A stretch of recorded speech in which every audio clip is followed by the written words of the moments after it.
Bagaimana supaya pemilih menjadi rasional? Ini pekerjaan yang sangat berat. Sehingga saya sangat setuju opini yang menyatakan bahwa partai politik itu dibiayai oleh negara dan tidak boleh menggunakan uang lagi dari rakyat agar berhenti mereka menjadi Persatuan Korupsi Indonesia atau Partai Korupsi Indonesia. Karena mereka partai korupsi Indonesia. Tidak satu pun partai yang bebas dari itu. Di Indonesia, Bapak dan Ibu ini kan bahwa hanya orang kaya yang bisa menjadi wakil rakyat. Karena mereka harus pakai uang. Dan menurut saya itu yang harus diakhiri. Bahwa kalaupun nanti diubah, menurut saya ya calon itu didiskualifikasi sekalian. Jadi jangan boleh cari lagi pasangan.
Saya pernah Halo, mendengarkan nasihat orang untuk memperbaiki orang jahat. Apabila dia sedang mabuk, minumannya jangan ditarik. Kalau perlu ditambah minumannya.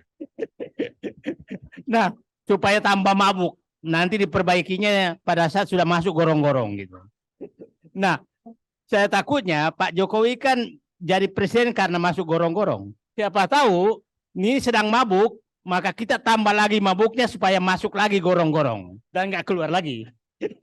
Nah, tadi dan saya sepertinya ini sedang mabuk nih, sedang mabuk. Nah, saya nggak tahu kondisinya apakah sudah perlu dicabut minumannya dan kita masukkan lagi gorong-gorong atau ditambah lagi apa namanya minumannya. Nah, virus dungunya katanya ditambahin. Tapi kalau virus dungu ditambahin nanti menyebar lagi dan banyak sekali yang menyebar itu. Nah, tadi saya menanyakan bagaimana supaya pemilih menjadi rasional. Ini pekerjaan yang sangat berat. Sehingga saya sangat setuju opini yang menyatakan bahwa partai politik itu dibiayai oleh negara dan tidak boleh menggunakan uang lagi dari rakyat agar berhenti mereka menjadi Persatuan Korupsi Indonesia atau Partai Korupsi Indonesia. Karena mereka partai korupsi Indonesia. Tidak satu pun partai yang bebas dari itu. Nah, jadi saya harap Bapak tadi yang menyatakan pemilih Australia rasional, saya datang pada saat mau pemilu di Australia, ya memang politisinya tidak bisa bermain sogok menyogok karena memang di Indonesia Bapak dan Ibu ini kan bahwa hanya orang kaya yang bisa menjadi wakil rakyat karena mereka harus pakai uang. Dan menurut saya itu yang harus diakhiri. Dan kalau ini terus, karena begini, mereka, saya kasih contoh aja lah. Tidak ada bupati di daerah perkebunan yang tidak sponsornya adalah pemilik perkebunan. Tidak ada bupati atau wali kota yang menjadi wali kota atau bupati atau gubernur di daerah perkotaan kecuali pengusaha, disponsori pengusaha real estate. Oke? Tidak ada bupati dan wali kota atau gubernur di daerah tambang kecuali sponsori pengusaha tambang. Nah, saya berharap ini diakhiri cara-cara ini. Kalau enggak, bahwa ini sistem ini yang harus diakhiri. Nah, apalagi ditambah tadi dengan hanya memajukan anak-anaknya. Coba bayangkan setelah suaminya jadi istrinya. Kita nggak tahu istrinya jadi. Nah, itu saya pikir sistem yang harus ini kan. Tapi saya katakan MK bahwa kalaupun nanti diubah, menurut saya ya calon itu didiskualifikasi sekalian. Jadi jangan boleh cari lagi pasangan. Ya, jangan dikasih pasangan lagi. Kalau enggak kan nanti mengulangi lagi. Pokoknya keputusannya Pak Jimli kira-kira menyatakan ini melanggar konstitusi dan sudah melanggar konstitusi tidak boleh lagi mencalonkan diri. Didiskualifikasi dari pemilihan. Nah, itu mungkin tambahan hukumannya. Kalau enggak dia nyari lagi calon pasangan lain. Itu saya pikir. Terima kasih. Ya. Anies jadi presiden.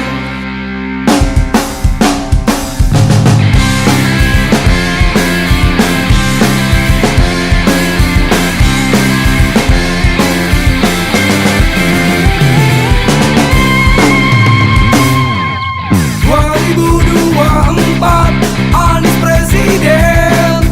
2024 Anies presiden.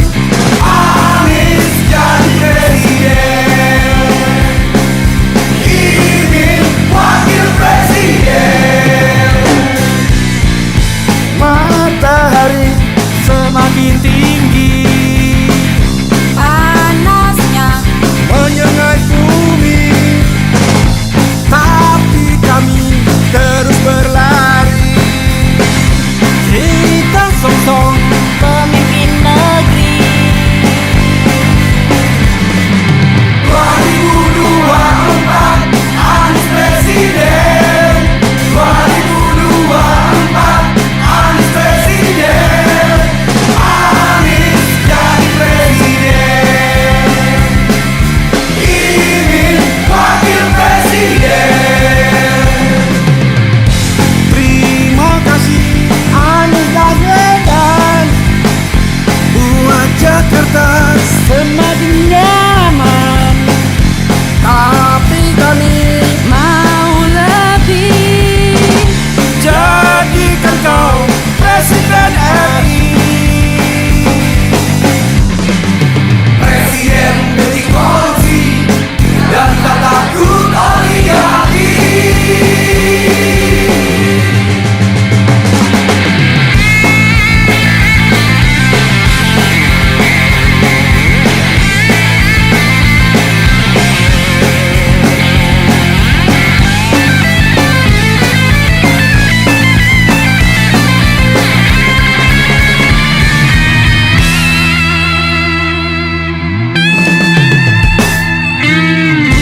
Kami ingin seorang pemimpin.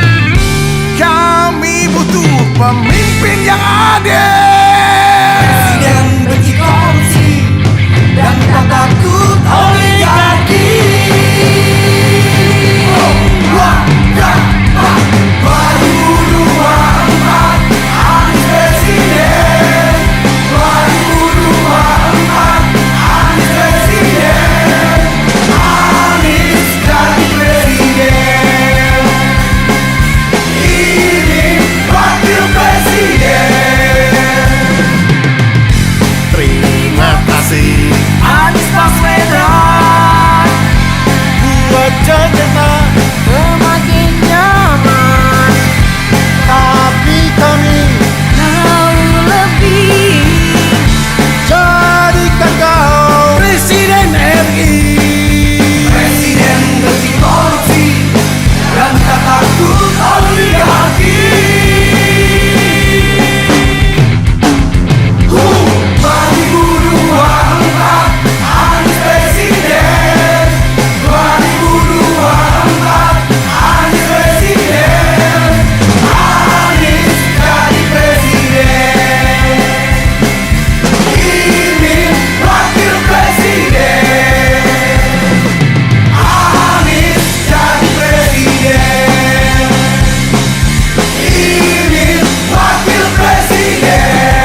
Saya ingin membacakan satu quote, ya.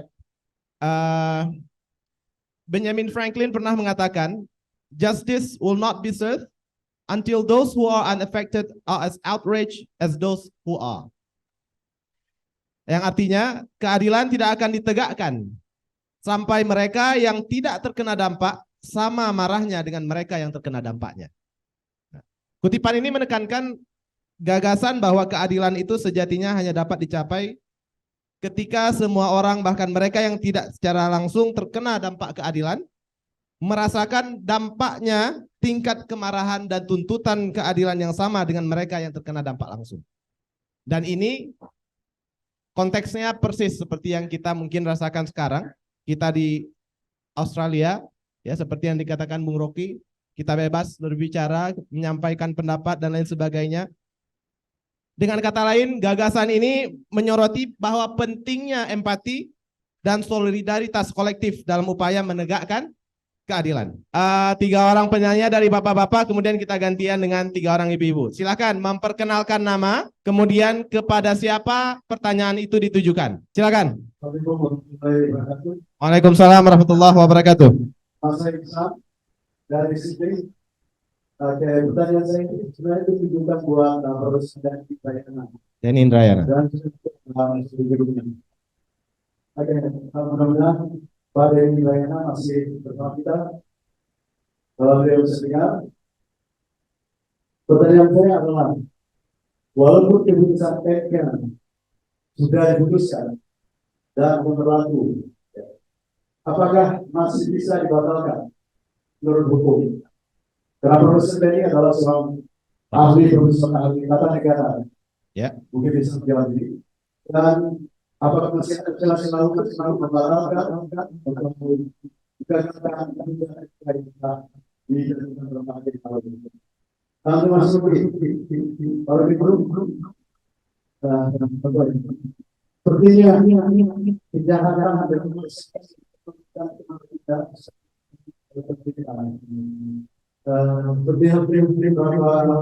yang di FC, bagi bangsa, bagi yang tolong, tapi bisa kurang itu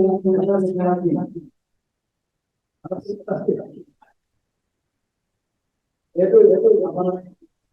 Dengan membatalkan ya, jelas di beberapa sesuatu di negara karena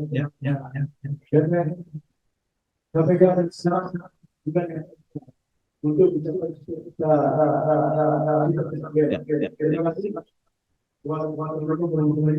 Yang kedua, nama dan kepada siapa pertanyaan ditujukan.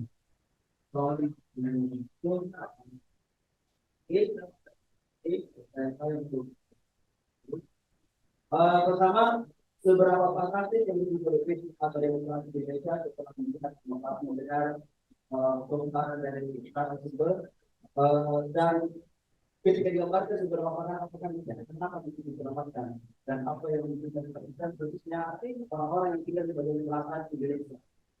Kemudian yang kedua, dengan parahnya suasana politik ataupun atmosfer politik di Indonesia, bagaimana kita memilih calon pemimpin dan calon anggota dewan ataupun calon presiden di mana mereka semua satu lingkaran hanya kepentingan kita membutuhkan koalisi. Sebenarnya buktinya bahwa satu partai tidak partai lain karena memilih seperti ini. Dan ketika itu kita dituntut untuk memilih karena tiga dari sama. Bukan mereka memilih dengan sama. Hanya ada apa? Dengan demikian apakah kita Ya, pertanyaannya sudah dapat. Bapak saya itu yang mengatakan bahwa apakah kita lebih pilih ingin atau lebih bekerja. Saya pikir kami di sini lebih pilih mengapa? Karena kita punya perbanding antara birokrasi yang kondusif dengan birokrasi yang bobrok. Jadi kita tahu pernah di sini jadi birokrasi bobrok dan pernah tinggal di sini dihadapkan dengan birokrasi yang indah. Begitu saja. Terima kasih. Ustaz, terima kasih.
seberapa parah kondisi politik tanah air dan apakah masih ada harapan.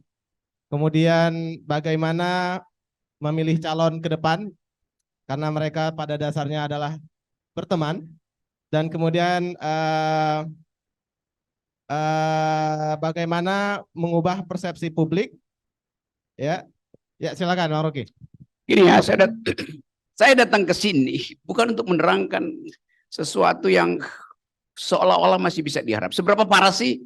Ngapain nanya itu?